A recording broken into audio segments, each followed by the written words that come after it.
नमस्ते विद्यार्थियों, आज मैं लेके आई हूँ द्वितीय पीयूसी एंड सेकेंड पीयूसी विद्यार्थियों के लिए सुजान भगत का दूसरा भाग।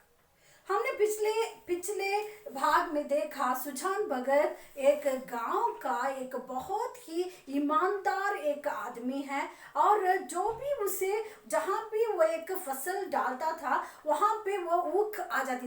मेरा मतलब है जहाँ पे भी वो सूखे में भी अगर बीज डाल दे तो वहाँ भी ऊख आ जाती थी। तो ऐसा एक सुजान भगत का एक मनुष्यत्व जो है, उसकी जो ईमानदारी है पूरे गांव में चर्चा का एक विषय बन गया था। तो हम देखते हैं कि दूसरे भाग में कि सुजान भगत हो गए। सुजान भगत क्या हो गए? सुजान भगत हो जाता है कब? हमने बताया कि सुजान भगत अपनी पत्नी के साथ वो गया जाते हैं तीर्थ यात्रा के लिए। तीर्थ यात्रा करने के बाद वो क्या करता है, जो सुजान भगत था जो सुजान महतो बन जाता है, यानी सुजान महतो जो है सुजान भगत बन जाता है। भगतों के आचार विचार कुछ और होते हैं। वह बिना स्नान किए कुछ नहीं खाता। गंगा जी अगर घर से दूर हो और वह रोज स्नान करके दोपहर तक घर ना लौट सकता हो तो वर्षों के दिन तो उसे अवश्य ही नहाना चाहिए। भजन भाव उसके घर अवश्य होना चाहिए। पूजा अर्चना उसके लिए अनिवार्य है।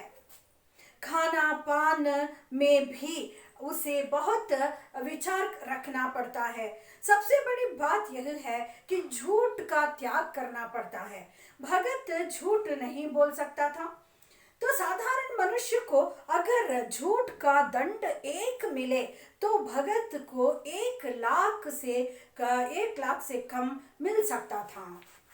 तो यहाँ पे इसका मतलब ये है विद्यार्थियों, अगर कोई भी एक भगत बन जाता है या संन्यास ले लेता है तो वो जो व्यक्ति है उसे जरूर से जरूर रोजाना नहाना पड़ता है। अगर वो रोजाना नहीं नहा पाया या नहीं जा पाया नहाने के लिए तो नदियों में जाकर गंगा में डुबकियां लगाकर उसे अपने आप को पवित्र साबित करना पड़ता है। और सिर्फ इतना ही नहीं, रोजाना क्या करना पड़ता है, एक दान धर्म करना पड़ता है। और यही नहीं, वो ही एक भगत बनने वाला व्यक्ति पूजा अर्चना में अपने दिन जो है गुजारना पड़ता है। सिर्फ यही नहीं विद्यार्थियों, जो ऐसे एक संन्यास बन जाते हैं, ऐसे लोगों को जरूरी है कि वह रोजाना सच बोले, कभी वो झूठ ना बोले, वो सच बोले हमेशा। तो ये कभी वैसे भी सुजान भगत ऐसा एक व्यक्ति था कि वो कभी झूठ नहीं बोलता था। अब तो अगर वो झूठ दिया तो दूसरों को तो दंड कम हो, लेकिन वो अपने आप को समझता था कि अगर मैंने झूठ बोल दिया तो शायद लाखों दंड उसे भगवान की ओर से मिल सकेंगे। तो सबसे बड़ी तो यहाँ पे साधारण मनुष्य को अगर झूठ का दंड एक मिले तो वो समझता था कि उसे लाख मिलेंगे। अज्ञान की अवस्था में कितनी ही अपराध क्षम्य हो जाते हैं। ज्ञानी के लिए क्षमा नहीं है, प्रायश्चित नहीं है, यदि है तो बहुत ही कठिन है। तो इसका मतलब ये है विद्यार्थियों, अगर कोई भी झूठ बोल देता है तो ठीक है, लेकिन वो मजबूरन झूठ बोलता है। लेकिन जानबूझकर वो गलत करे या जानबूझकर वो झूठ बोले तो इसके लिए कभी वहां पे क्षमा नहीं है। तो जानबूझकर समझ है, सब कुछ है, फिर भी झूठ बोलना उसे वाजिब नहीं है वहां पे, और वो नहीं कर सकता। तो सुजान को भी अब भगतों के मर्यादा को निभाना पड़ा। तो अभी वो क्या हो गया था? भगत हो गया था। गया को जाकर तीर्थ यात्रा करके आया था वो। ये जो गया जो है एक तीर्थ स्थल है विद्यार्थियों।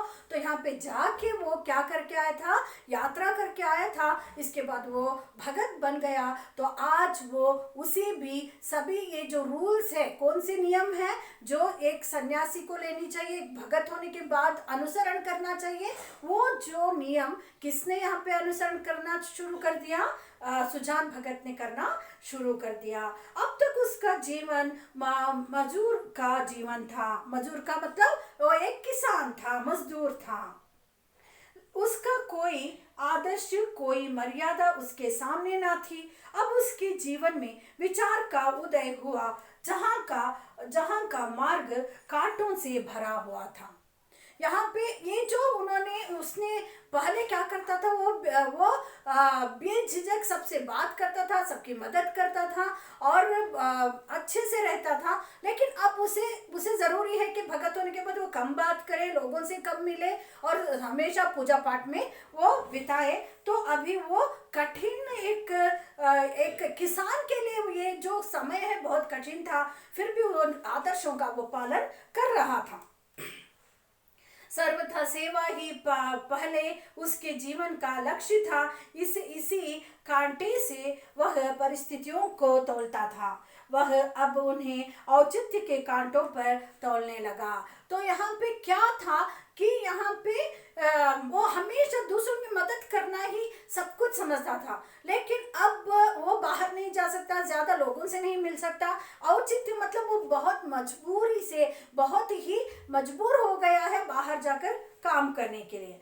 तो ये कहो कि जड़ जगत से निकलकर उसने चेतना जगत में प्रवेश किया। जड़ जगत मतलब ये जो जगत है, जड़ मतलब आलस्य जगत, जो लेजी होता है, जो उठ के काम नहीं करता, जो लोगों का नहीं सुनता, जो अपनी मेहनत के लिए वो कमाता नहीं है, ऐसे जगत से निकलकर वो अभी क्या हो गया है, एक चेतना, एक रिलैक्स, एक वो फील कर रहा है कि अब एक शांति सी वो फील कर रहा है। उसने कुछ लेन देन करना शुरू किया था, पर अब उसे ब्याज लेते हुए आत्मग्लानि सी होती थी। तो वो क्या करता था कि अभी कुछ लोगों को, जो भी मजबूर लोग हैं जिसको मदद चाहिए, उनको मदद करता। तो वो ब्याज मतलब आप जानते हैं इंटरेस्ट लेना, वो थोड़ा लेन देन करता था। लेकिन अब वो संन्यास लेने के बाद वो ब्याज लेना मतलब विद्यार्थियों ब्याज का मतलब होता है इंटरेस्ट का मतलब आप जानते हैं कि जो लाभ आता है, जो लाभ है, जो इंटरेस्ट मिला के देते हैं वो लेना बहुत जरूरी हो गया था। लेकिन अब वो जो इंटरेस्ट है वो लेने में उसे आत्मग्लानि मतलब उसका जो आत्म है उसे राजी नहीं करता था। यहाँ तक कि गायों को दुहाते समय उसे बछड़े को ध्यान में रहता था, कहीं बछड़ा भूखा ना रह जाए, वो नहीं तो उसका रोया दुखी हो जाएगा। वह गांव का मुखिया था। कितने ही मुकदमे उसने झूठी शहादतें बनाई थी, कितनों से हार्ड लेकर मामले को रफा दफा कर दिया था। अब इन व्यापारों से उसे घृणा होती थी। वो झूठ और प्रपंच से कोसों दूर भागता था। तो पहले उसकी यह चेष्टा होती थी कि मजदूरों से जितना काम लिया जाए ले लो, मजदूरी जितनी कम दी जाए दे दो। पर अब उसे मजदूरों के काम की कम, मजदूरों की अधिक चिंता रहती थी।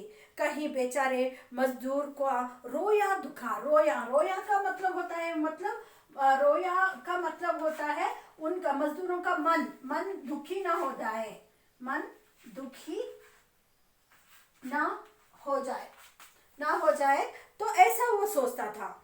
तो इसका मतलब ये है कि विद्यार्थियों जब भी वो पहले क्या करता था, तो वो ब्याज में इंटरेस्ट में वो लोगों को पैसे दिया करता था और उसे वापस भी ले लिया करता था, यानी उसे नगद के साथ वापस लिया करता था। लेकिन अभी क्या हो गया कि वो सूद के साथ वापस लिया करता था। लेकिन अब नगद और सूद मिलाकर वो वापस लोगों से लिया करता था। लेकिन अब वो सूद लेना यानी वो इंटरेस्ट लेना उसे पसंद नहीं आता।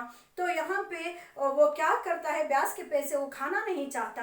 और अभी कभी वो गाय का दूध निकालने के लिए जब जाता है, विद्यार्थियों गाय का दूध निकालने के लिए जब जाता है, तो वो सोचता है कि कहीं उस बछड़े को, जो वो गाय का बछड़ा है, कहीं वो भूखा ना रह जाए, ऐसा वो सोचता था। सिर्फ इतना ही नहीं तो कितने वो क्या था, एक गांव का मुखिया था।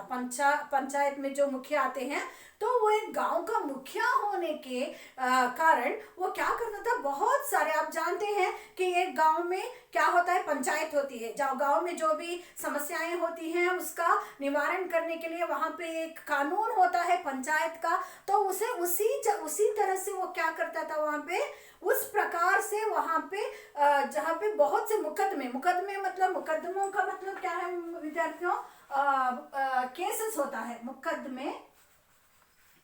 मुकदमों का मतलब होता है केस।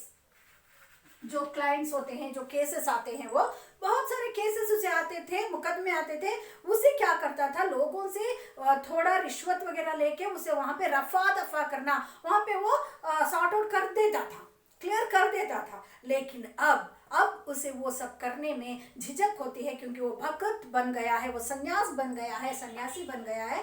तो उसे डर लगता है कि कहीं लोगों का शाप उसे ना लग जाए, तो ऐसा वो सोचता है। सिर्फ इतना ही नहीं विद्यार्थियों, कि वो जब भी मजदूरों से खेतों में काम कराता है, तो वो पहले सोचता था कि चलो खेत में जितना चाहे काम करा लो, लेकिन कम उनको पगार देना, यानी सैलरी कम दे तो भी चलेगा। लेकिन आज वो भगत बनने के बाद सोचता है कि अगर हमने उस तरह से मैंने किया तो लोगों का जो गरीब हैं, लोगों का रोया दुखी हो जाएगा, मन दुखी हो जाएगा, ऐसा वो सोचता है।